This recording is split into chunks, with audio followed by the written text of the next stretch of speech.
Today on Bridges, a mother's love, a son's perseverance, and dreaming big.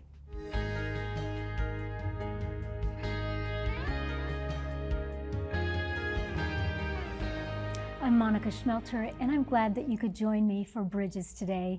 My guest has been here on Bridges before. His name is Zoro. Now, he is a world-renowned drummer, but he is here today to tell us the story of his mom, and it is just the most inspiring and sweetest story. Zoro, so good to have you back on Bridges today. So glad to be back here, Monica. It's been since 2016. Happy to be with you. It's been a long time. And you wrote this memoir Yes. about your mom, and I've had a chance just to look into it, and it is just the most sweetest, inspiring story. Oh, thank you. Tell me about it. Well, it was inspired because I had an incredibly sweet, inspiring mother who loved me like all mothers love their children. But she raised 7 children alone, so I grew up and was abandoned by my father. My mother raised 7 of us, and we had a very tough life.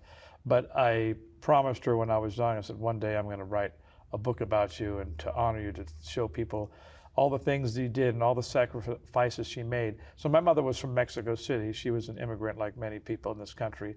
But a lot of people realize that, you know, the second generation is able to make it for the sacrifices the first generation That's right. made. She paved the way She for paved the you. way. She made it possible for me to be born in a land of opportunity. And so I always appreciated that about her.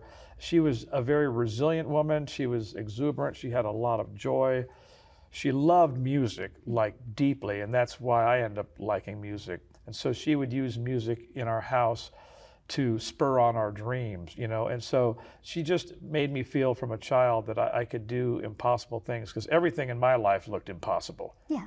Well, I was seeing how you lived like on the streets of Compton. I mean, Yeah. We're not just talking like a little bit rough. I mean, you lived in rough. Yeah, yeah. Yeah. Well, Compton was like where we grew up, and it was also in those days laws were different. We got kicked out of our apartments all the time because in those days the landlord could kick you out because you had too many kids. So she would have to lie and say there's only 4, and then eventually they'd kind of see there's more, and then they'd give us our walking papers. So there were times when we literally would move from one apartment 2 miles down the road with my red radio flyer wagon, and then we put the mattresses and box springs on the side and the dressers and box, and we would go from one place to the other. So this was a very rough, unstable upbringing. But somehow when I look back on all of it, I thank God for every moment of it, because every moment of it shaped me. She shaped me through these moments, because what I really saw was this woman with incredible faith. My mother had an unstoppable faith, and it was not just like I go to church. It was what she needed to survive, and she lived by that faith. And then I saw her, and then I saw her pray, and I saw her pray for us, and then I saw God answer miracles of how we kept surviving. And then she took us from Compton. Eventually, we moved from there to an equally rough place, but it was different. Then we moved to Grants Pass, Oregon, which was a very rural community of about 12,000 people, and they weren't very happy about a Mexican lady moving there with all her kids. So because it's different times. Different times. You know, when you look back at, and it's still rough now in different ways, but it was even rougher then. Oh yeah. And a woman to not have a husband then and 7 kids. Yeah, it was very trying. I mean, so when we moved to Grants Pass, things got so rough at one point. My mother had a dream of, you know, us having some land one day, you know, but we ended up getting a piece of land, but we lived in our car because we couldn't afford anything else. So we lived in the car on the land, and then we'd had a tent, and that's where we changed to get ready for school. Then eventually we had a little tiny 11-foot camper. And so when the people would drive by, you know, they would throw stuff at us and call us all kinds of names. And I told my mother, like, why do people hate us? We didn't do anything wrong. We're not hurting anybody. We're just trying to make a life for ourselves, you know. But my mother, she held her head high, because the backstory of her is that she grew up in Mexico City. She was the daughter of a Supreme Court justice. So she had grown up with movie stars in her house, President Truman. So she grew up this very dignified, aristocratic, diplomatic life. But by the time I was born, that life was gone with the wind, right? And so, but she always held herself like that. So I think because of her background, she gave me a vision for something more, even though we weren't living that more at the time. But yeah, the Oregon thing was equally rough in a rural way. Neighbors shot and killed our dogs just because they didn't like us. You know, just those kind of very horrific things. You go, how could people do stuff like that? But I never, one thing my mother taught me was to always forgive people, and I never held on to any grudges ever. And she never shook her fist at God for how hard her life was. She just always had faith, and she was always grateful. Even though the fathers left us, she was grateful for her children. So she had a spirit of gratitude, and I sort of adopted that from her. And she taught you how to live, and she taught you how to forgive. And this memoir, you know, that you write about her in Maria's Scarf, I'm going to have you tell us about that scarf here in just a moment. She modeled for you the love of God. She did. In her everyday life. I've always thought, right, that the love of Christ, right, that's the unconditional, the biggest love. And I've always thought after that is a mother's love. There's nothing to me. I wrote something, usually every Mother's Day I write something very special on my social media and stuff, and God gave me this beautiful quote. It was an original quote that he flowed through me, and maybe I'll send it to you and you could play it on the screen at some point, but it is true. Next to God's love, even a father's love can't compare to a mother's love. There's something, because the father didn't beget the children. Right. You know, the mother carried, there's something of God in the mother's love. This ability to just look. Even mothers of horrible people or children, even mothers of criminals, still love their children. Yes. They're not happy of what they did. I believe that a mother of a serial killer is still sad and loves her son, even though that's what he did. Right? It's like God's love in that it's eternal in that way that you just. And I look at how God loves us with all our mess ups and sin, but a mother's very close to that. Yes, it is. Because they literally, it's way deeper. Yeah. I have 2 children. I've been married for 29 years to my wife, Renee, and I love my children with all my heart and soul, and I've been the best dad I can humanly be because of what I didn't have. But still, I don't replace my wife, Renee. There's still a bond she has with them that's I can't have, no matter how much I love them, because I'm not the mother. There's something about a mother's love, and you had that. So what is this Maria scarf? Well, so 2 things. One, I was praying to God for a title for the book. This book's been in the process. I'm 61. This book's been in the process for 50 years, to be honest. I kept a diary at the age of 10, and I wrote in it through my 20s. So there are many diary entries in there, some that'll make you laugh your buns off, some that'll make you cry. But I wasn't writing that to be funny or to make, it's just a kid sharing his feelings, because my mother was very expressive, so I learned that from her. So I kept that diary, and then through the years I kept writing down all my little stories, and it would start off as a sentence, then it'd be a paragraph, then it'd be a page, then it'd be a chapter, and it evolved. But I wanted a title that was short and quick and evocative. I'm like, the scarf, the reason why I wear scarves today is because of my mother. And so I called it Maria's Scarf. I thought, Maria, that's her name, and the scarf. It's beautiful, it's poetic, it's mysterious. Like, who's Maria? Right. What's the scarf? Yeah. Like, I want to know, right? And so I felt like God dropped that. And then the thing is, when I was 7 years old, there's a picture of me on the front cover of the book.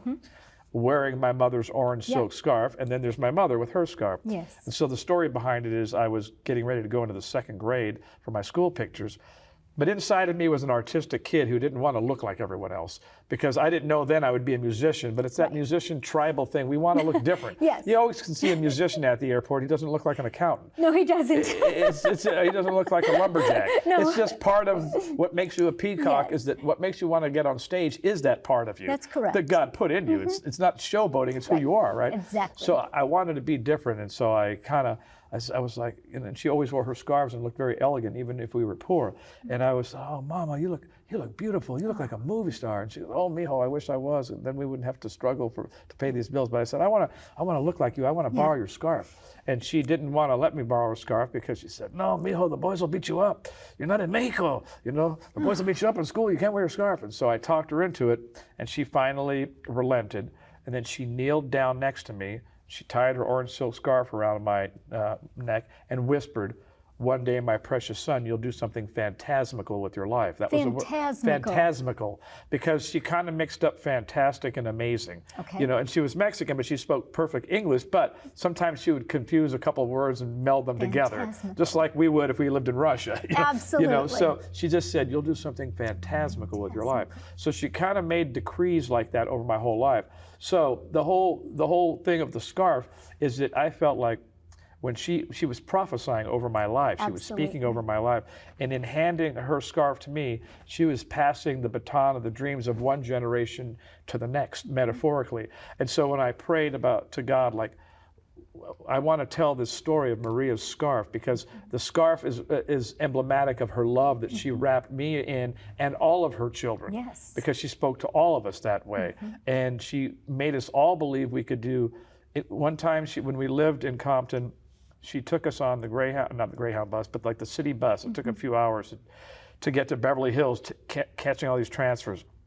But she showed us all the houses, and she said, you can have something like this too. My father, we used to live like this. All you have to do is work hard and dream and believe and get after it. And God, the sky is the limit. So those things kind of stuck with me, that potential, dreams, and her incomparable love. And she loved music, and I felt like, because she never got to make it as an actress, it always was very special to me. Like when I'd be on the cover of a magazine, she would take the magazine to the doctor's office with him. She's at a doctor appointment. She'd go, oh, this is my son. He's in this magazine. Like it was, I got to live her dream for her, which was so beautiful. And you did some of those things. Like, she took you on that city bus and showed you what you could do, and you did. Totally, and then all through my life, there were just different things that I would surprise her with or introduce her to certain people. And she was the kind of woman that she'll walk in the room and she just lit it up. Like, and she had this presence about her that was just very regal, and I couldn't understand it like as a boy, but she had this. Like, I'll tell you a story that will melt the hearts of the mothers and anybody out there. So when we live in Oregon and these cruel neighbors shoot our German Shepherd dog to death, then we don't have a dog anymore. And of course, we're all heartbroken. And she was determined to get us another dog. And back where we lived, there was a radio station, and they had a thing called a bargain roundup. And you could put a 3x5 card and write something, and the radio would say it. So on the ad was like, Norwegian Elk-Hound puppies for sale, $50 each. $50 in 1973 was like $500 now. Absolutely. And to a family who didn't have any money, $50 was $1 million. But my mother had this incredible faith.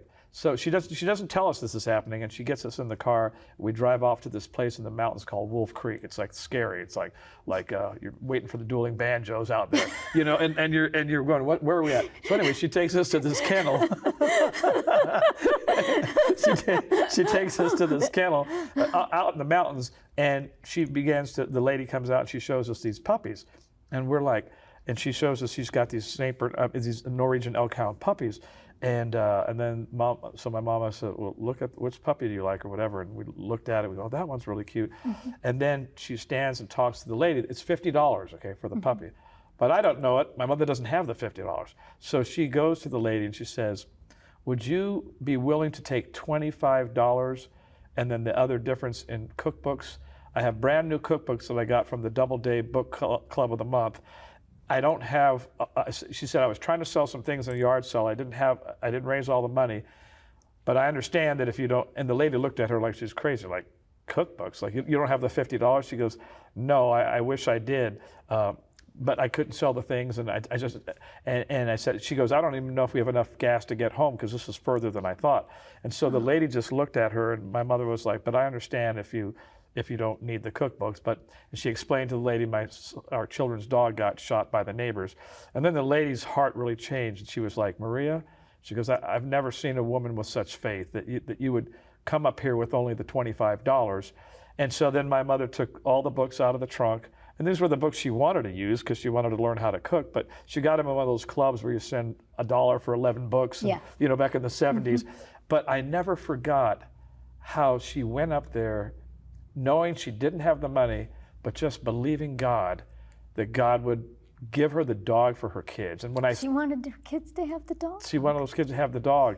And she just had, and then there was another time she loved Frank Sinatra. So she took me at 12 years old. She didn't have any money, but she scrimped and saved. And she took me and the youngest ones and my older brother to go see Frank Sinatra. It was in 1975 in Portland, Oregon. And I'll never forget, she had a book she brought with her. It's called The Films of Frank Sinatra. And we had nosebleed seats, but then she said, take my hand, you're going to walk with me. And she walked all the way to find out where the backstage area was. And then she went to the security guards and she said, do you think you can have Mr. Sinatra sign my book? She loved Frank Sinatra. And therefore, I loved and do love Frank Sinatra. But they turned her down and they were really rude. But I never forgot that she tried. And she went away with her shoulders hunched and she was sad because she loved Frank Sinatra and we'd spent all the money we had buying those records. And I felt so sad for her that day and I wanted to sock those guys for being so mean to her. Yeah. But as a young man, and this is why I think I eventually succeeded and made it in music, because I would try and do things that were impossible because I remembered how my mother, no one else walked all the way from the nosebleed seats and tried to get him to sign the book, but she did. Even though he said no, she had the faith to try. That's right. And so this is how she lived, and this is what I saw. Right. She took risks. She took risks. She tried for the impossible. Yes. And sometimes it worked and sometimes it doesn't. didn't. But she modeled to you that you have to try. Yeah. And you made it. And that's because and part of it is like, when I play everything I do with the whole of my heart. The book took me 15 years to write, but like I said, I've been writing it all my life because those diary entries. But I studied the craft. I read 300 books to learn how to write my memoir. I'd already written 4 books before this, but they were motivational books, which were a lot easier. I always tell people writing a motivational book is like being a pediatrician. Writing a memoir is like being a neurosurgeon. It's a whole other level of writing. And so everything I've done in my life as a writer, as a preacher, as a speaker, as a drummer, I've done it as if life itself were hanging on the balance. It's like every bit of my soul goes into every note I play. People who play with me, they always go, man, you play with so much fire and so much passion. I said, well, I think that's for a few reasons. One, I'm half Mexican and half Irish. They're both fiery cultures with a fire, right? They are. I said the other thing is I had a fiery mother who just had faith. And I said the third thing is the desperation of my childhood fueled me later in life. It served my purposes because everything I was going to do, it had to be, everything was on the line. Like I'm going to write the best memoir that anybody could ever write. When I was going to be a chicken farmer before I was a drummer, I wanted to be the world's greatest chicken farmer. I wanted to be the world's greatest at whatever I did, and there were many little steps along the way, and those things didn't pan out, but the real thing came, which was the drums. And then came the speaking and the preaching. But everything I think I do with that heart is my mother's heart, and it's also my thanks to God. Like, I thank you for the potential you gave me by being the best I could be at something. And I honor you, and I honor my mother, and I honor you by being excellent, but then also my mother was very humble, yes. And she came from this whole well-to-do background, but she always carried herself with humility, and she taught us to be thankful. And there were so many people that God sent along our path. There were bad people, but then the pastor of the church is the one who got me the shoes so I can go on a summer camping trip where I gave my heart to the Lord. Yeah. Those kind of preachers. Right. But you carried into your professional life, right? The humility and the dignity. Like when you look at some of the things that you've done professionally, you've been with some of the greatest artists. You've done some of the greatest things, but you're still humble. Like. You still have the humble heart that your mother modeled for you growing up in the rough streets of Compton, and you've been in some of the richest areas in LA. God has blessed you to be in those open doors, and you're the same person. It's just because she tempered me with that understanding that everything is a gift, and then one day you're going to die, and God will ask you to give an account of your life.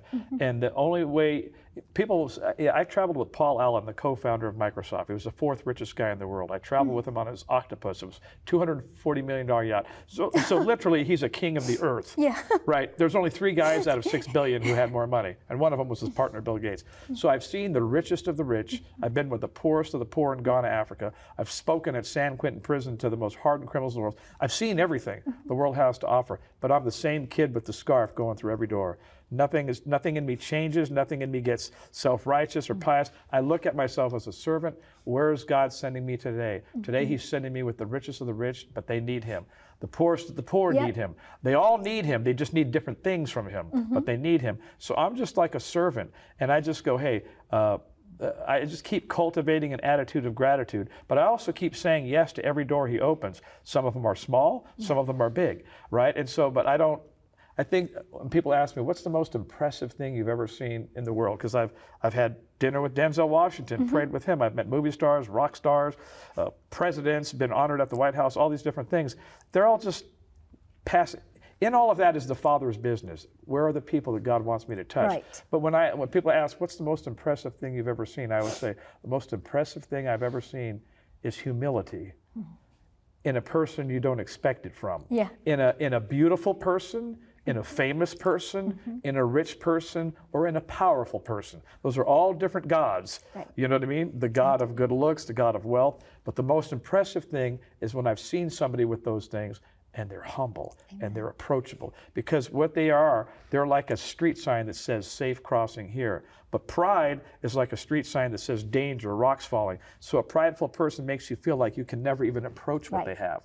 But a humble person makes you feel like you could do what I could do too, because it seems so attainable since they're so simple. Right. Because they're so good at it, but they make it seem like so that you could just do that too. Exactly, like it's really no big deal. Yeah, right. Exactly. Right. And that's how you are. Well, and that's, to me, that's how I'm going to touch more people. Yes. That's how. So I wrote the book to inspire the multitudes of people, the multitudes of dreamers. I wrote the book for all the people who felt like underdogs, for all the mothers, for all the fathers. Yes, I'm a drummer, but it's not really about drumming, it's about dreaming. And when people say, well, what do you hope people will get out of the book? Well, there's 4 things I know people will get out of it. The book is heartwarming, it is heartbreaking, it's absolutely hilarious, but it ends hopeful. Amen. That you are filled with hope of possibility. And because God did these impossible Forrest Gump-like things in my life, he could do it in anybody's life. I'm no different or better than anybody else. I just had crazy faith and still do. I'm the same kid on the cover of the book. I have not changed. I'm just an older version. I'm still dreaming big dreams. I used to dream I was going to be on a plane and meet Earth, Wind, and Fire, and I would imagine that I'm just sitting, and I dream I'm going to meet Michael Jackson, and then the next thing you know, 10 years later, I'm doing all that. But I dreamt it, but would entertain those dreams. Now I realize I was entertaining God's dreams. Yes. He was dreaming through me because he dreams through people, but you can go, that's just a pipe dream, or you could go, no, God can do, because God can do anything. All he needs is faith. Well, there's that scripture that says he sets eternity in our hearts. Yes. And that's what was happening when you were thinking about Michael Jackson and Earth, Wind, and Fire. He was giving you glimpses of what was to come. And what's crazy, so Earth, Wind, and Fire, they were my idols, right? And as a kid, and then eventually I got to tour with Philip Bailey, the lead singer. I mean, now I'm mentoring some of the original members and leading them to the Lord. And I was the little kid just dreaming about meeting them, looking at the album covers. And now they call me and go, man, I need one of them Zoro prayers, man. Like, don't get off the phone before you pray now. I need a prayer from you. I just go, oh, God, you're amazing. That is the best. He's had so many full circle moments that where I go, wow. This is so, it's fun to be in the adventure of the Lord. It is. We're out of time. Okay. But thank you so much for coming.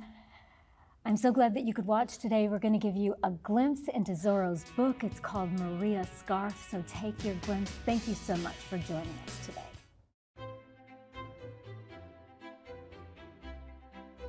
When I was 7 years old, my mother knelt down beside me, tied her orange silk scarf around my neck, and whispered, "One day, my precious son, you will do something fantasmical with your life." With those words, my fate was sealed.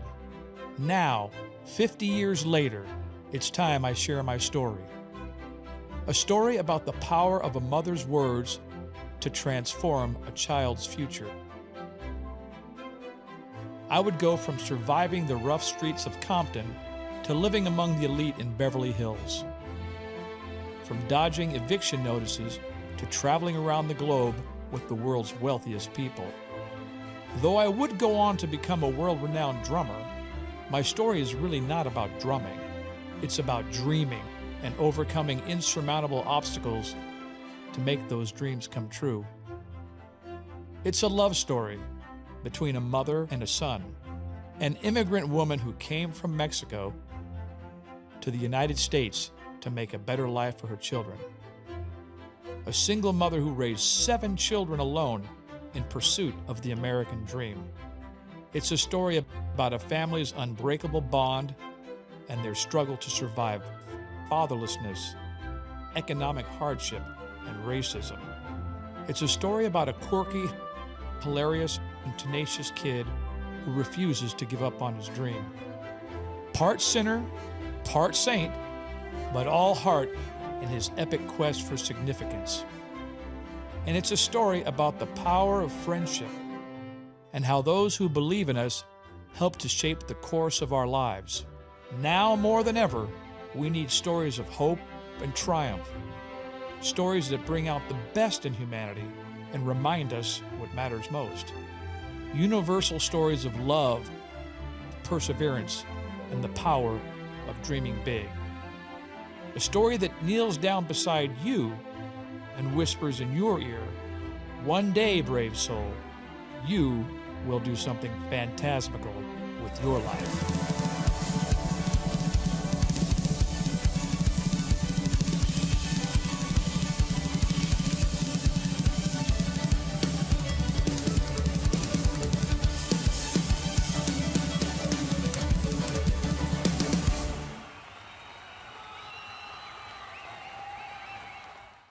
Finding hope in today's life is not always easy.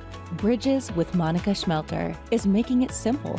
You can now listen to podcast episodes on popular platforms like iTunes, Spotify, iHeartRadio, Life Audio, and more by searching for Monica Schmelter to find God's hope for your journey. Life can be hard and days can be long. So if you're looking for hope for the journey, monicaschmelter.com is a great place to get started.